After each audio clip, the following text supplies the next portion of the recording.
ሰሜ ጠዋት እናቱም ቡና አፍልቶ ለመጠጣት የሰሜ ስልክ ካልተነሳ አይጠጡም። ሰሜም ደግሞ በቀን ሁለቴ እናቱ ጋር ሳይደውል አያድርም አሉ ውስጥ አዋቂዎች። ምን ያህል እውነት ነው? ማን ነገረሽ? እኛ እኮ እናጣን እንደውላለን፣ ቼክ እናደርጋለን። የእናቴ ነገር አይሆንልኝም፣ እሷም የኔ ነገር አይሆንላትም። ጠዋት ከእንቅልፌ ስነሳ የመጀመሪያ ስራዬ ፈጣሪን አመስገኘ ስልኬን መነካው እናቴ ጋር ነው። እታለም ጋር? አዎ እናት አለም፣ እናት እምዬ ነው የምላታ። እናት አለም እላታለሁ። አቤት ልጅ አለም ትለኛለች። ሰላም አድርሽልኝ ስላት ደህና ነኝ ልጄ፣ ሰላም አድሬያለሁ፣ ደህና ነኝ፣ እግዚአብሔር ይመስገን ደህና ነኝ።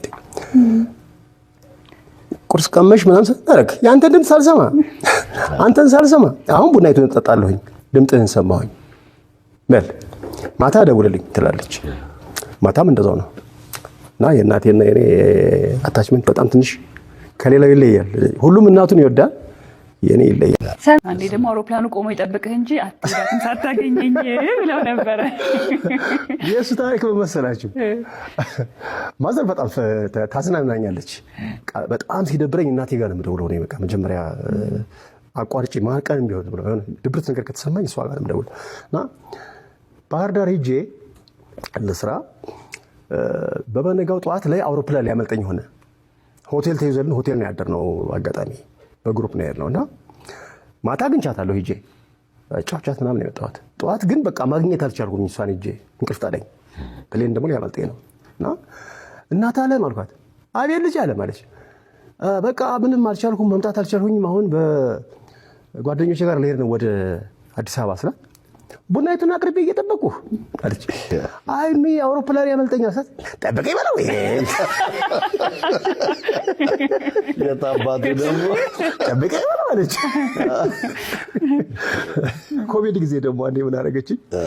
እምዬ መጥፎ በሽታ መጥቷል፣ እባክሽን ተጠንቀቂ፣ በቃ ከቤት አትውጪ አልኳት።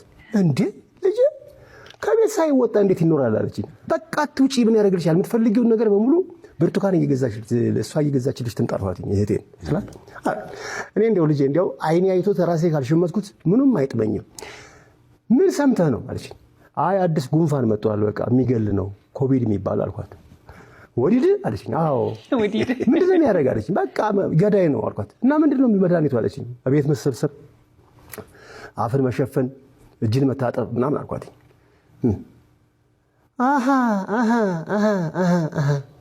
በቀደም እኮ ዘይት ልገዛ ወጥቼ ሁሉም አፉ ደፍኖ ምን ሸቷቸው ነው እናንተ ላለሁ